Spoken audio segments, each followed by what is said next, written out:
Thank you so much for fully embracing new media. Trust in the mass media has fallen to record lows. Tens of millions of Americans are turning elsewhere to get their news and their information. That's in openly independent journalists, podcasters, social media influencers, content creators, and we will continue to do so. President Trump and our White House also believe strongly in the First Amendment, which is why our team has restored the press passes of hundreds of journalists whose passes were wrongly revoked by the Biden administration. So today, for your interest in covering the historic achievements of President Trump's first 100 days, and today officially marks 100 days of promises made and kept by President Trump. Our primary focus is how President Trump is in the process of rebuilding the world's greatest economy, just like he did in his first term. President Trump has created 345,000 jobs since taking office in January. Last month's job report, we saw 100,000 more jobs than economists predicted. It was the fourth highest month for private payroll growth in the past 2 years. 9,000 manufacturing jobs have been created and added to the economy already since January, and that's in comparison to the 6,000 manufacturing jobs that were lost per month in the final 2 years of the Biden administration. So each month we were losing 6,000 manufacturing jobs under President Trump. In just 100 days, we've added 9,000. The U.S. unemployment rate remains at historic lows. The labor force participation rate for those without a high school diploma is up. Good news for working class American families. And the veteran unemployment rate is down as well to 3.8% in March. When we came into office, it was 4.2%. Remote work among federal employees has fallen over 16 percentage points from March last year to March this year, showcasing the success of President Trump's initiative to bring federal workers back to the office. We know middle-class Americans, hardworking people, they have to show up to the office every day. We expect bureaucrats and government workers to do the same, especially when they are living off of the taxpayer's dime. If you want to work on behalf of the American taxpayer, you should show up to work in person. Thanks to President Trump, Americans are seeing the first price relief in years. The last inflation report showed the first consumer price decline in years, a decrease in energy prices, and real average hourly wage growth. President Trump is delivering on his promises to lower costs for American families and businesses. Prescription drug prices are down. Last month's drop in prescription drugs prices was the largest ever recorded. And thanks to President Trump ending Joe Biden's reckless war on American energy, gasoline prices and energy prices are down as well. The cost of wholesale eggs has decreased more than 50%. The President Trump inherited a complete mess from the Biden administration, who totally botched their response to the bird flu. They were killing chickens. They were killing our chicken supply in this country, which led to an increase in egg prices. And the president and Secretary Rollins did an incredible job attacking that on day one. On the deregulation front, President Trump is launching the largest deregulation campaign in American history. He has blocked all of the unfinalized Biden-era rules, which has saved us more than $180 billion already. He's launched a bold multi-agency effort to roll back existing federal regulations that drive up the cost of living on hardworking families. That has yielded more than $755 billion in total savings as well. And as you all know, investments from companies around the world continue to pour into this country. Every morning we wake up to a new headline with a new company from a different country announcing major investments in our country. What does that mean for people in your communities across the nation? It means jobs. It means Americans going to work. It means Americans providing for their families, for their children, living the American dream. That's what those investments will do. It's truly the golden age of America. And that's why the president is working so hard to leverage good trade deals around the world. He knows America is the best place in the world to do business. He is using our leverage to negotiate good deals with countries around the world, to onshore manufacturing jobs here, to revitalize our middle class and our manufacturing industry, and also to protect our national security. I don't think any American agrees it's good that China currently supplies and produces our chips, our pharmaceuticals, and our critical industries. We want those things built in the United States of America. And President Trump is the first president in modern times to actually do something about that. So with that said, today is 100 days. There have been so many achievements, not just on the economic front, and the president continues to work very hard on tax cuts as well. And on negotiating those trade deals, but look at the success at the southern border, which we talked a lot about yesterday with our border czar, Tom Homan, Secretary Kristi Noem, Stephen Miller here at the White House, all of whom are doing a tremendous job and have created, at the president's direction, the most secure border in American history. We have a mass deportation campaign of illegal aliens underway. We are removing heinous criminals from your communities across the country. Every single day, we are making America safe again. And if you look abroad on the world stage, the president is really using his peace through strength foreign policy approach once again. To the rest of the world knows that America is back. I know Joe Biden used to say that, but we're stealing it from him because it's actually true now. With President Trump in the Oval Office, the world is a safer place and will continue to be. So thanks for coming to the Influencer Briefing. I look forward to taking your questions. And Deborah, why don't you kick us off? On 100 incredible days. And over the first 100 days, the majority of policies that we've seen from the Trump administration have been either targeted at foreign affairs, such as bringing the American hostages home or attempting to end the war between Ukraine and Russia, or on long-term goals such as cutting government spending with DOGE. What policies can we expect to see rolled out over the next few months that Americans will directly feel the effects of in order to secure the 2026 midterms for the Republican Party and keep his approval rating historically high? Yeah, the first answer that comes to mind, Deborah, is definitely tax cuts. The president is working closely with Congress as we speak. He met with leadership from both chambers. The administration met with leadership from both chambers yesterday to talk about how we can quickly pass the largest tax cuts in American history. And the president promised on the campaign trail he wanted no tax on tips, no tax on Social Security for our hardworking seniors, no tax on overtime pay. He intends to keep those promises, and he needs Congress's help to do so. That's why he's working closely with them. But you look at, again, I talked about the leverage the president uses to negotiate good trade deals around the world, but he uses that leverage right here in Washington as well, on Capitol Hill. He has great relationships with leaders on both chambers, and we are confident that we can pass a massive tax bill, which will directly lead to more money in people's pockets right away. Sure, go ahead. Yeah, so the president has really wanted to end the war in Ukraine for a long time now and has been working on that in the first 100 days. We've seen President Zelensky come here, as well as the president meeting with President Zelensky just in the last couple of days. I'm wondering where those talks stand and if the president is optimistic that conflict is going to wrap up shortly. The president is optimistic yet realistic about the incredibly complicated and unfortunate situation happening with Ukraine and Russia.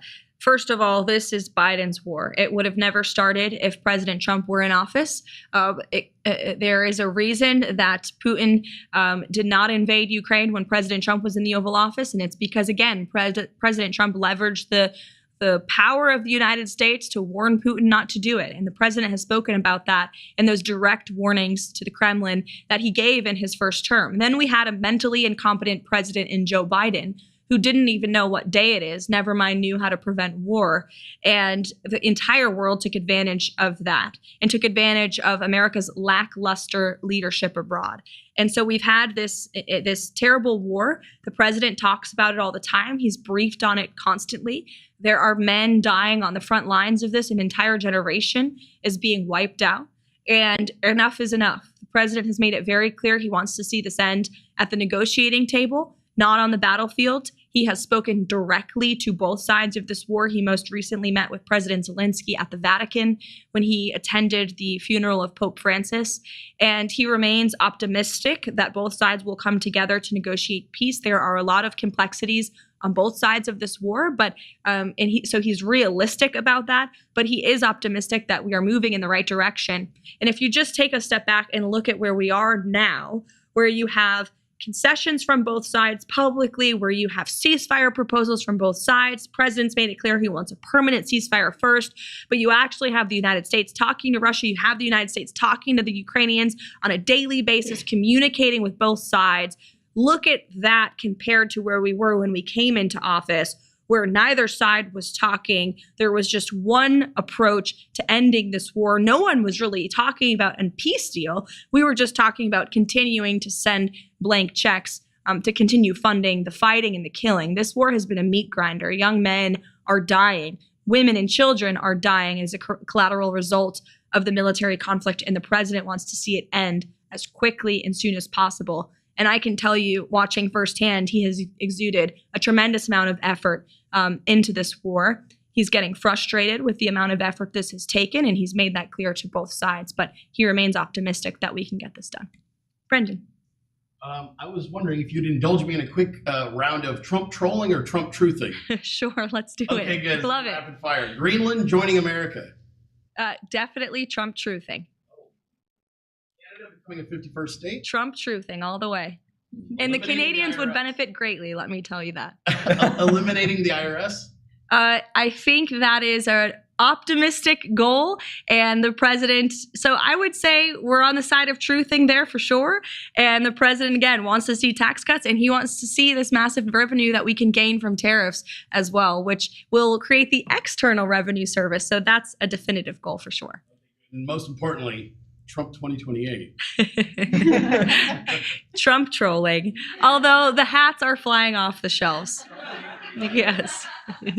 Link, go ahead. So one thing I've noticed in the first 100 days is that the White House is crawling with kids. You have a young, beautiful baby boy. There are babies everywhere. There's so many young folks on staff who have kids. But the last 4 years under Joe Biden, parents were really stressed and ravaged. They had to take on 2 or 3 extra jobs. Depression rates were up. Suicide rates were up. You're a very high-profile young mother who seems to juggle and balance it all beautifully. What advice do you have to young parents out there who are starting their careers, having kids, building families, and trying to find that balance so desperately? Yeah, well, it's a great question. And first, to the heart of your premise, it's true. The president has empowered not just me as a young mother in this role, but there are so many new moms and dads on our senior staff in the West Wing, but also across the entire administration. There are working moms and dads who are owing our country public service for President Trump while raising young families. And the president really empowers us to do that. And I commend him for that. He doesn't get enough credit for it.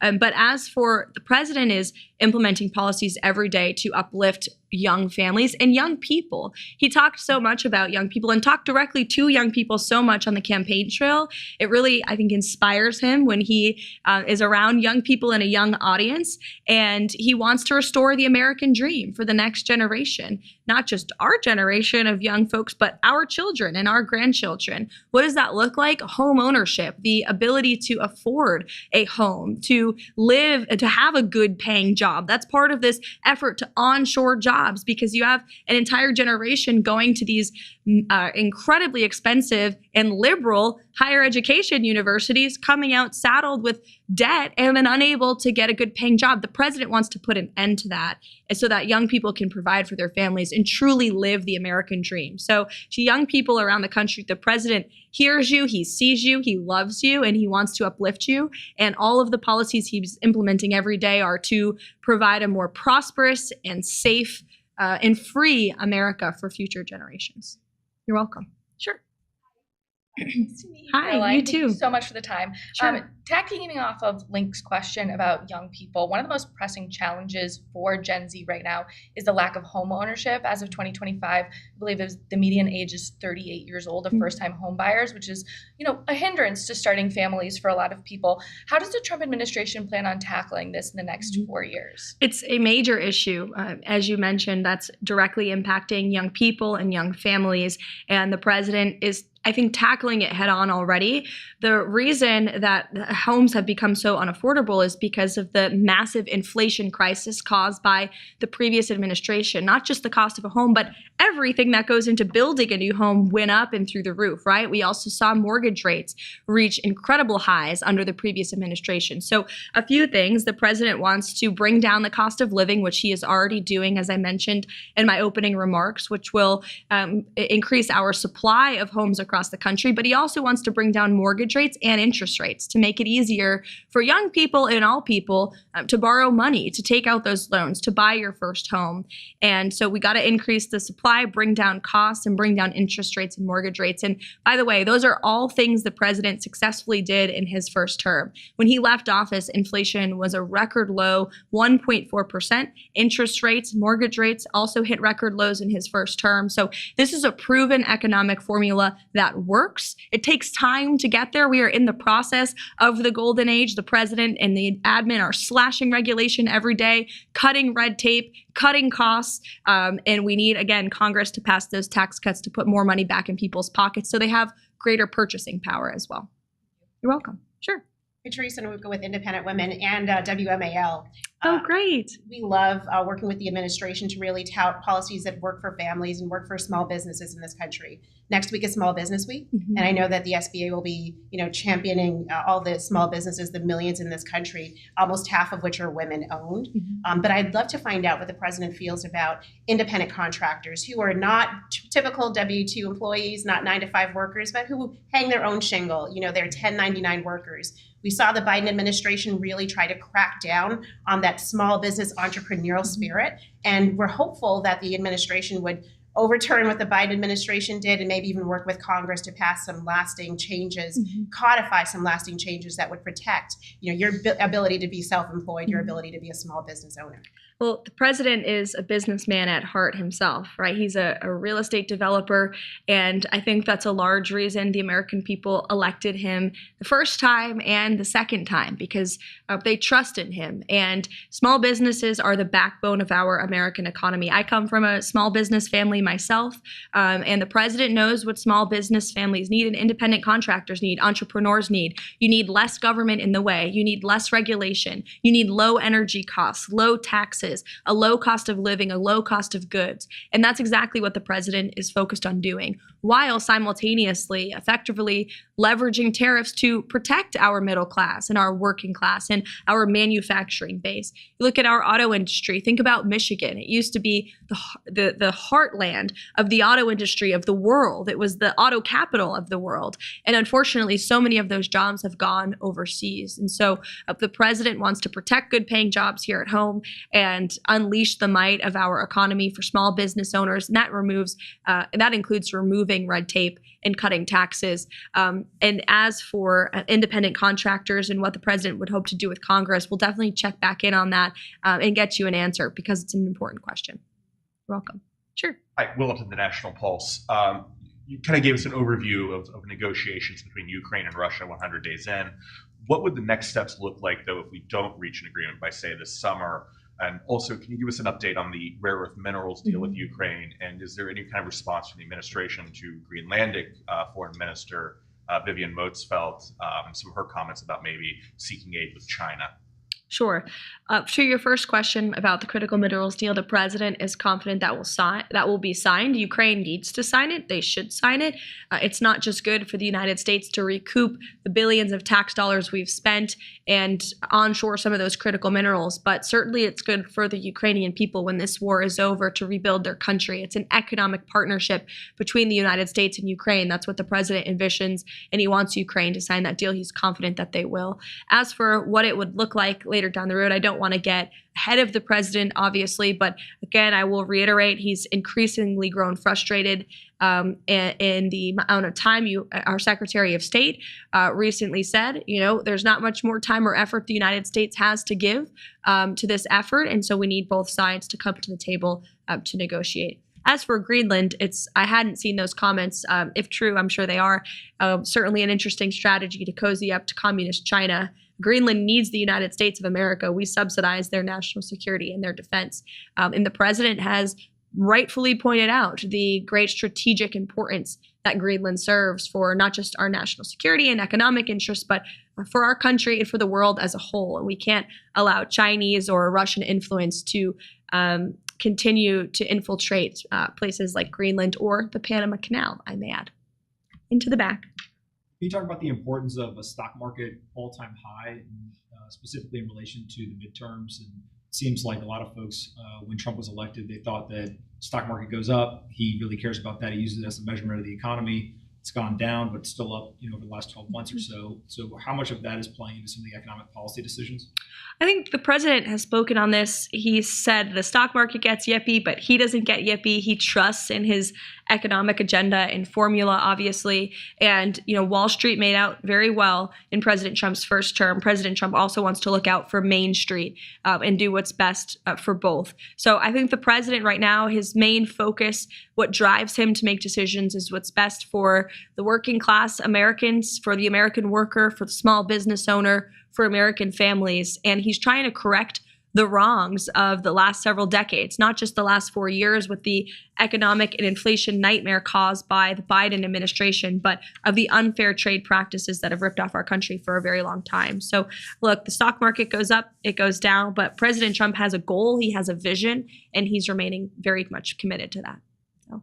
Thank you so much, everybody, for joining today. We're heading off to Michigan tonight for a big rally, so I am sure we'll see all of your amazing creative content on social media later. It's going to be a great speech, and maybe you'll get a Trump dance too. So thank you so much for coming today. It's a pleasure to have you here. Thank you.